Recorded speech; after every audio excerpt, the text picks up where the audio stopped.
Okay, so picture this. It's, say, May 2025. You're in Hyderabad, Right. and you're on the metro, maybe just, commuting, looking at your phone, Standard day.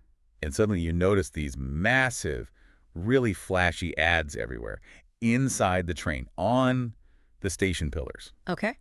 And you're maybe expecting, I don't know, ads for the latest Tollywood film or maybe that famous biryani place, right? Yeah, the usual stuff. But no, these are ads for betting apps. Names like Fairplay, 1xBT, My Jackpot 777. Yeah. Just really prominent. Wow, okay. That's striking, especially in Hyderabad. Exactly. It feels like such a mismatch, doesn't it? Hyderabad, you think, biryani, culture, tech hub. And then suddenly online betting ads on public transport. It's jarring. And that's really what we're diving into today, this whole controversy around these betting app ads on the Hyderabad Metro. And specifically, the questions it raises about potential oversight, or maybe lack of it, from the Director General of Police, the DGP of Telangana, Jitender. Right, because the immediate thought is, wait a second, isn't betting illegal in Telangana? It absolutely is, which makes the whole situation even more puzzling. So how did these ads get there? That's the big question we're trying to unpack for you. We've looked at news reports, public chatter, all that. To get you up to speed on what's going on and what really matters here. And the central tension is, well, if it's illegal, how did this happen so publicly? Was the DGP aware? If not, how could something so obvious slip by? That's the crux of it. You've got illegal activity being advertised on a major state-run service. It screams oversight failure somewhere along the line. And let's be clear, these weren't tiny classifieds. We're talking big, bold ads. Right. Promising quick cash from betting on cricket, poker, even Teen Baddie. You couldn't really miss them. Stations inside the trains, they were everywhere. So, unsurprisingly, people noticed, and they weren't happy. Not at all. The reaction, especially online, like on X back in March 2025, Yeah. it was pretty immediate. Yeah, a lot of public outcry. People were basically asking, what is going on? Totally. I remember seeing posts, like one from his user, Tarun Reddy, directly tagging the authorities, asking why the Metro was suddenly promoting offshore gambling. And that captured the general feeling, I think. The core of the outrage was, this is illegal here. Why is our public metro system plastered with ads for banned activities? It felt wrong, like that analogy you used, like getting biryani without the right spices. Something vital was off. It really captures that sense of betrayal, that incongruity. Okay, so let's talk about the DGP, Jitender. The man in charge of the state police force in May 2025, known for being, pretty strict, the no-nonsense kind of reputation. Exactly. So logically, the focus shifted towards him and the police force. They're the ones meant to enforce the law, including the betting ban. So when these ads pop up, the natural question is, did the police know?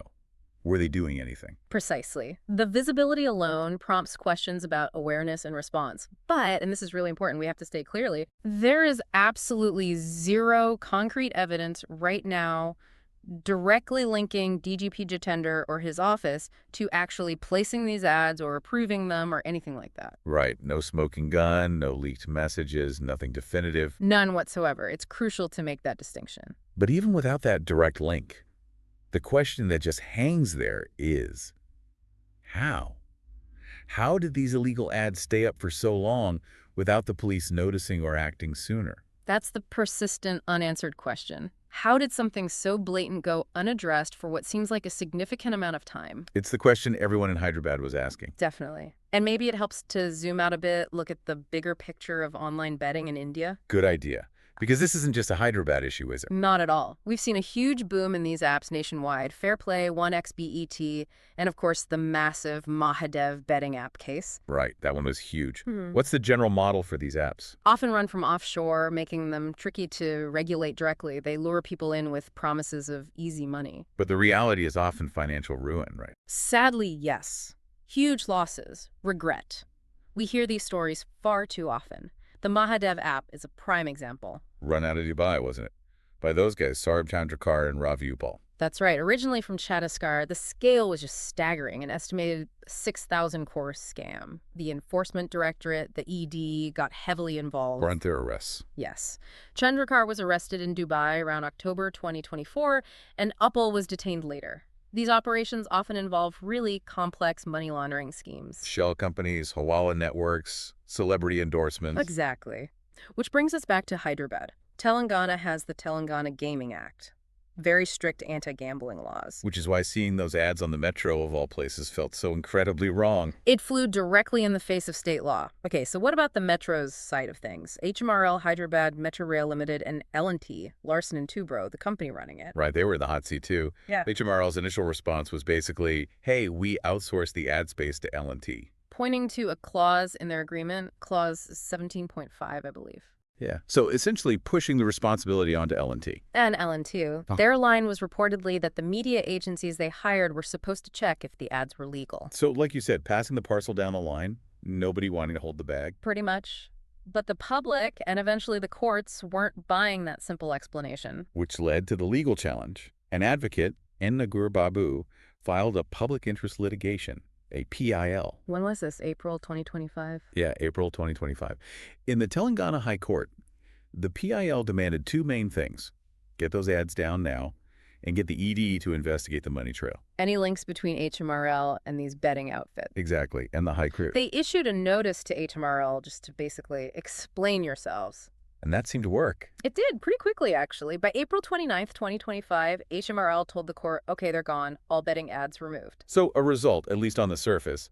But it's interesting that HMRL's own boss, NVS Reddy, the managing director, was named in that PIL. Right. Even without proof, he profited, having those ads up under his watch.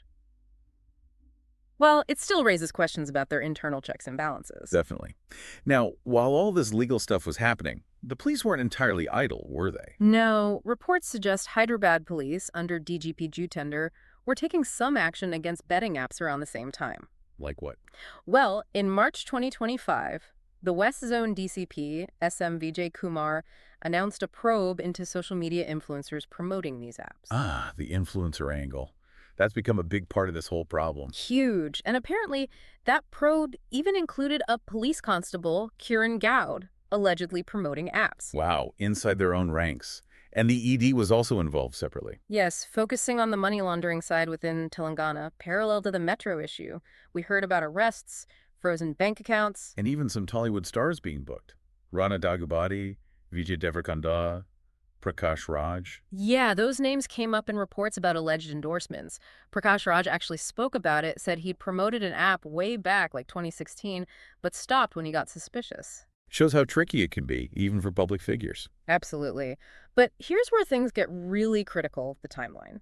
Go. A Times of India report suggested those Metro ads might have been up as early as December 2022. December 2022. Wow, that's a long time before the March 2025 outcry in action. A very long time, especially since there was already a central government warning against promoting these apps back then. So there's this big gap. Ads possibly up for over a year. Then suddenly, public noise, PIL, ads come down. Exactly. And that delay is what fuels the criticism. The core question remains, if commuters saw these ads every day, why didn't the police, under the DGP, see them and act much, much sooner? it's the elephant in the room, really. Yeah. Now, again, fairness requires saying, no direct evidence the DGP deliberately ignored them. Correct. And the police have acted on other betting cases. Remember that big Chinese gambling ring bust in 2020? That was huge. Yeah. Involved like 1,100 crores or something. Massive. So they have tackled big gambling operations before. So maybe they were focused elsewhere. On the bigger fish, perhaps. That's a possible explanation. Perhaps resources were tied up with the Mahadev app fallout, the influencer networks, the complex money laundering investigations. Which are arguably more complex than ads on a train. Potentially. The Metro ads, while visible, might have seemed like a lower priority compared to dismantling the larger criminal enterprises behind them. But the optics. Yeah. You know, illegal ads on public transport. Yeah. It just looks bad. It inevitably makes people ask questions about the top cop's awareness. The optics are definitely challenging. And when you have these unanswered questions, plus a lack of, say, a full public explanation. Rumors start swirling. Exactly. Conspiracy theories pop up. You see talk on X about possible bribery, political pressure. Drawing parallels, perhaps, to findings in other states, like the ED Stefan Chatiskar. Precisely. But again, we have to stress, these are theories. There's no concrete evidence of that kind of thing happening with the Hyderabad DGP or the Telangana police regarding this specific Metro ad issue. The links found elsewhere haven't been substantiated here. Correct. But the lack of a clear statement from the police about the delay and HMRL's explanation may be feeling a bit thin. It just feeds the speculation, though. Transparency would really help here. A clear account of what happened and why the delay occurred could go a long way. Absolutely. Because this isn't just about ads or one person's role. It's bigger. It's about public trust. Trust in the metro system, trust in the police to enforce the law consistently. And we can't forget the real harm these betting apps cause. No, they prey on vulnerable people, lead to devastating financial losses. Remember that story about the person in Visakhapatnam losing over 3 crore? Terrible. It ruins lives, families. Yeah. It's not just harmless fun. Not at all. And policing it is genuinely hard. Offshore companies, shadowy influencers, complex money trails. It's a tough battle. But the new SIT, the Special Investigation Team, set up in April 2025. Led by CID Chief Shikha Goel. Yes, that seems like a positive step. That's its goal. To standardize investigations, figure out better strategies, maybe recommend legal or procedural reforms, that's definitely needed. Okay. And HMRL did take the ads down when the court got involved. They did respond to that pressure, but clearly better checks are needed up front to stop this from happening again. Public spaces shouldn't be billboards for illegal stuff. So, bottom line, based on what we know now, Yeah. no hard proof that DGP was directly involved in the ad placement itself. Right. It looks more like a failure of vigilance, maybe across several bodies: police, HMRL, L&T, the ad agencies. A systemic lapse rather than a specific conspiracy at the top, based on current evidence. A breakdown in the system somewhere. That seems the most likely explanation for now. The High Court is still looking into it. The ED investigations continue. And that SIT report, due in July 2025, might shed more light. Hopefully. It could offer more clarity and point the way forward. But hey, at least the ads are gone from the metro. That's a definite plus. It is. And maybe here's a final thought for you listening. Vigilance isn't just for the authorities. We all use these public spaces. If something looks off, feels wrong, whether it's on the metro, online, wherever, maybe saying something matters. Like knowing where the truly good biryani is. You know what's authentic and what's not. Exactly. A bit of collective awareness goes a long way. Holding authorities accountable is crucial, yes, but staying informed and observant ourselves, that's something we can all do.